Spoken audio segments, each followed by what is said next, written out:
नगर निकाय चुनाव को लेकर सभी नेता अब जनसंपर्क करना शुरू कर दिया है और चुनाव लड़ाएं और उनको वोट दें और वह उनके जो विकास कार्य हैं उनके विकास कार्य कराएंगे, उनकी समस्याओं का समाधान कराएंगे। हमारे साथ हैं मुजफ्फरनगर नगर पालिका परिषद से सपा कैंडिडेट के पति राकेश शर्मा। समाजवादी पार्टी से सपा प्रत्याशी के तौर पर लवली शर्मा लड़ रही हैं और उनके पति राकेश शर्मा हमारे साथ मौजूद हैं। जी, किस तरह की सबसे पहली बात तो आपकी पत्नी को टिकट दिया गया, क्या कहना चाहेंगे? इसके लिए मैं गठबंधन के तीनों राष्ट्रीय नेताओं का धन्यवाद करना चाहता हूं। तो किन मुद्दों को लेकर आप जनता के बीच जाएंगे, जनता से वादे करेंगे कि हम आपके समस्याओं का समाधान करा पाएंगे? किन क्या क्या मुद्दे हैं वे जो मुजफ्फरनगर नगर पालिका परिषद के हैं, जनता का समस्या का समाधान होना चाहिए? देखिए, मुजफ्फरनगर की जो समस्या है, मूलभूत समस्या हमारे यहाँ सबसे बड़ी तो है एक जाम की जो बड़ी समस्या मैं मानता हूँ कि मुजफ्फरनगर की सड़कें इतनी चौड़ी नहीं हैं। उससे मेरा एक प्लान है मन में, ज़्यादा लंबे विस्तार से तो मैं आपको बाद में बताऊंगा, लेकिन ये है कि उसको हम किसी भी तरीके से, मैं पहले भी कह चुका हूँ कि बिजली के खंभे और ट्रांसफार्मर जो है, बिजली विभाग का अतिक्रमण शहर की सड़कों पर सबसे ज़्यादा है। इसमें हमें कोई ऐसा तालमेल बिजली विभाग से हम बनाने का प्रयास करेंगे ताकि उसकी समस्या का समाधान हो सके, सड़कों में से पे रास्ते जो हैं चौड़े हो सकें और लोगों को आवागमन में परेशानी ना हो। तो मुजफ्फरनगर में देखा जाता है कि स्वच्छ भारत के बड़े बड़े बोर्ड लगे होंगे, लेकिन कूड़े के अंबार हर मोहल्ले में तुम्हें लगे हुए दिखाई देंगे। कहीं कूड़ा पॉइंट नहीं बनाया गया है, तो उसको कूड़े को लेकर क्या रणनीति, क्या प्रयास रहेंगे राकेश शर्मा द्वारा? उसके लिए भी एक तालमेल जो है सफाई कर्मचारियों के बीच में और नगर पालिका के बीच में एक ऐसा तालमेल बैठाना पड़ेगा। उसमें कुछ समस्याएं हैं जैसे बाहर से पता लगती है, बाकी तो वहाँ पे अगर हम लोग कामयाबी हमें जनता देती है, उसके लिए विस्तार से बैठ कर के लोगों में चर्चा करके उसका भी समाधान करने का काम करेंगे। तो पिछड़े इलाकों की जो वोट है वो ले ली जाती है, लेकिन बाद में उनको नकार दिया जाता है, वहाँ विकास कार्य नहीं कराया जाता। तो राकेश शर्मा द्वारा विकास कार्य किस स्तर से, मतलब सबको समान देखा जाएगा, कैसे? देखिए, जहाँ से आदमी बनता है, जिस क्षेत्र में रहता है, उस क्षेत्र में ज़्यादा विकास कराने का प्रयास करता है, क्योंकि उसके संपर्क उसी में ज़्यादा होते हैं, स्वाभाविक सी बात है। तो मैं ये कहना चाहता हूँ कि नगर पालिका का जो अब तक चुनाव जीतते रहे वो ज़्यादातर ऐसे ही लोग रहे। तो मैं ये प्रयास करूँगा कि जो बाहरी क्षेत्र है या ऐसे क्षेत्र हैं जहाँ विकास की ज़्यादा आवश्यकता है कि वहाँ विकास ज़्यादा कराया जाए। आपके टिकट को लेकर विधानसभा चुनाव में भी जब विधानसभा चुनाव थे तो टिकट के नाम चल रहे थे, तो उसको जब आपका टिकट काट दिया गया था, लेकिन अब आपका पत्नी का टिकट कर दिया गया, तो आपके टिकट को लेकर जनता क्यों उत्साहित रहती है? अब आप पत्रकार हैं, आप महसूस कर रहे होंगे, उत्साहित तो है, इसमें कोई दो राय नहीं है। मैं भी महसूस करता हूँ। इतने लंबे समय में मैंने जो आज तक लोगों से जो मेरा एक भावनात्मक जो रिश्ता बना है, उससे मैं ये महसूस कर रहा हूँ कि मैं फ़ोन भी नहीं सुन पा रहा। जिस दिन से मेरा टिकट मेरी धर्मपत्नी जी को राष्ट्रीय अध्यक्ष जी ने घोषित किया है, उस दिन से मैं सारे फ़ोन कॉल भी रिसीव नहीं कर पा रहा हूँ। ये इसी से आप अंदाज़ा लगा सकते हैं कि कितना लोगों में उत्साह है। जिस मोहल्ले में, जिस गली में जाते हैं हम लोग, हमारे परिवार के लोग, तो लोग हाथों हाथ ले रहे हैं, समर्थन दे रहे हैं। ये बहुत अच्छी बात, मैं अपने आप को बहुत खुश महसूस कर रहा हूँ इसके लिए। जनता द्वारा वो समर्थन दिया जा रहा है, जैसे एक कैंडिडेट को एक चेयरमैन को रूप में देखा जाता है कि इस प्रत्याशी को चेयरमैन बनाना है, वो समर्थन जनता द्वारा दिया जा रहा है, आप देख रहे हैं? बिल्कुल, इसमें कोई दो राय नहीं है। मेरे साथ में हर वर्ग, हर समाज का व्यक्ति है, हर धर्म का व्यक्ति मेरे साथ है, क्योंकि मैंने कभी जीवन में किसी का धर्म देख करके या उसकी जाति देख करके बात नहीं की। मैंने हमेशा सबका साथ निभाने का काम किया, सबका साथ लेने का काम किया है। तो यहाँ इस मामले में हमारा कोई दोहरा चरित्र कभी नहीं रहा।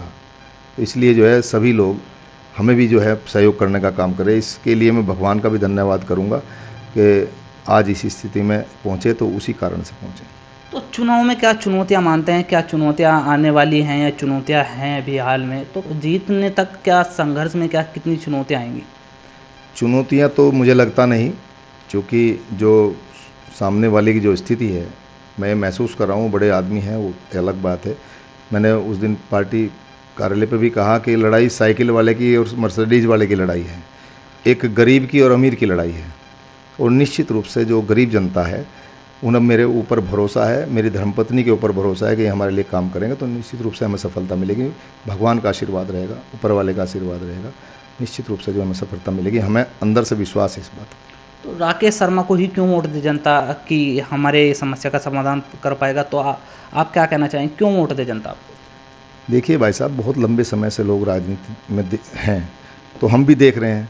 अच्छा, जब विश्वास किसी ना किसी पे तो आप करोगे, और हमारा एक विश्वास ये भी है लोगों में कि वास्तव में ये ऐसा हमारा भाई है कि जो बात को कहता है उसे निभाने का प्रयास करता है।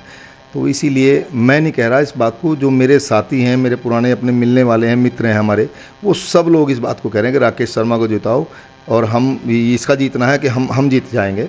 अगर राकेश शर्मा को सफलता मिलती है तो उस सफलता में हम सब की सफलता है। ये लोग खुद कह रहे हैं। मेरा चुनाव मैं नहीं लड़ रहा, मेरे साथ के लोग लड़ रहे हैं, जो मेरे साथी हैं, मेरे पुराने मित्र हैं, मिलने जुलने वाले, मेरी पार्टी के लोग हैं, तो वो सब लोग में मदद करें, इसीलिए आज हम इस स्थिति में।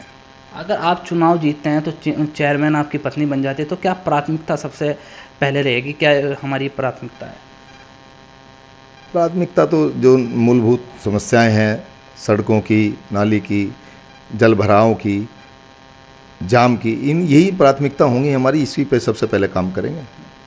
तो जनता से जैसे कैसा जनसंपर्क रहेगा कि जब चेयरमैन बन जाता है, कोई भी विधायक बन जाता है या कोई वार्ड सभासद बन जाता है, तो जो चुनाव के दौरान लगातार मिलते रहते हैं, लेकिन राकेश शर्मा को पहले भी देखा गया है, अगर चुनाव है या नहीं है, वे दुख सुख में एक साथ रहते हैं जनता के। देखिए, मैं आपको बताऊं, कुछ लोग होते हैं, जब एक मैं छात्र जीवन की बात कर रहा हूं, किसी के भी, कि वो पूरे वर्ष जो आदमी मेहनत करता है तो उसे फिर एग्ज़ाम के समय में ज़्यादा मेहनत करने की आवश्यकता नहीं होती।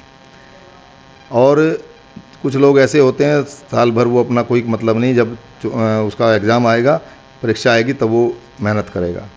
तो हम तो 24 घंटे मेहनत करने वाले व्यक्ति हैं। हम समाज में हर समय रहने वाले व्यक्ति हैं। सुबह शाम हमें काम ही कुछ नहीं है इसके अलावा, लोगों के सुख और दुख बांटने का काम केवल करते हैं। इसलिए हमें ज़्यादा परेशानी आ भी नहीं रही। मैं जहाँ भी जाता हूँ, जिस धर्म में, जिस समाज में जाता हूँ, वो लोग मुझे कहते हैं हमारे यहाँ चिंता ना करो और दूसरी जगह आप काम करो, यहाँ हम आपके साथ रहेंगे। अच्छा, जब समस्या होती है किसी जनता की पीड़ित की, तो कुछ नेताओं को दोबारा फ़ोन नहीं उठाते या कुछ नहीं। अक्सर राकेश शर्मा को देखा गया है कि अड़ जाते हैं, धरने पे बैठ जाते हैं, पहले से छात्र राजनीति से ही। ये एक मेरा स्वभाव रहा, तो इसमें कोशिश ये मैं करता हूँ कि मैं जो मेरे ऊपर भरोसा कर रहा है, उसके भरोसे को मैं कायम रखने का प्रयास करूँ, इसलिए मैं इस बात के लिए अड़ता हूँ। जनता से किस तरह की अपील करना चाहेंगे? वोटरों से किस तरह की अपील करना चाहेंगे? जनता से मैं यही अपील करना चाहता हूँ, हाथ जोड़ करके, कि मेरी धर्मपत्नी लवली शर्मा यहाँ चुनावी मैदान में है, और आदरणीय अखिलेश यादव जी, आदरणीय जयंत चौधरी जी, आदरणीय चंद्रशेखर जी का आशीर्वाद उन्हें मिला है। तो मेरी यही इस शहर की जनता से अपील है कि हम लोग एक बहुत छोटे परिवार के लोग हैं, बड़े परिवार के लोग आज तक इस कुर्सी पर बैठते रहे। हम गरीब जनता का प्यार हमें मिल रहा है। आप लोगों से मेरा आग्रह है कि जो सब लोग चाह रहे हैं शहर की गरीब जनता, तो उनकी भावनाओं को समझें, मेरी भावनाओं को समझें। मैं सेवा करना चाहता हूँ, मेरी धर्मपत्नी भी सेवा करना चाहती है, तो हमें आशीर्वाद देने का काम करें, सहयोग देने का काम करें, प्यार देने का काम करें। हम निश्चित रूप से जो है, अगर सफल होते हैं तो ईमानदारी और सच्चाई के साथ में आपकी सेवा करने का काम करें। ये थे हमारे साथ लवली शर्मा के पति राकेश शर्मा जनता से जनसंपर्क कर रहे हैं। उनकी पत्नी भी लगातार डोर टू डोर जनसंपर्क कर रही है। वो तो सभी को दिख रहा है किस तरह से उनको समर्थन मिल रहा है। देखते रहिए खोज न्यूज़ और मैं आपके साथ हूँ फिरोज।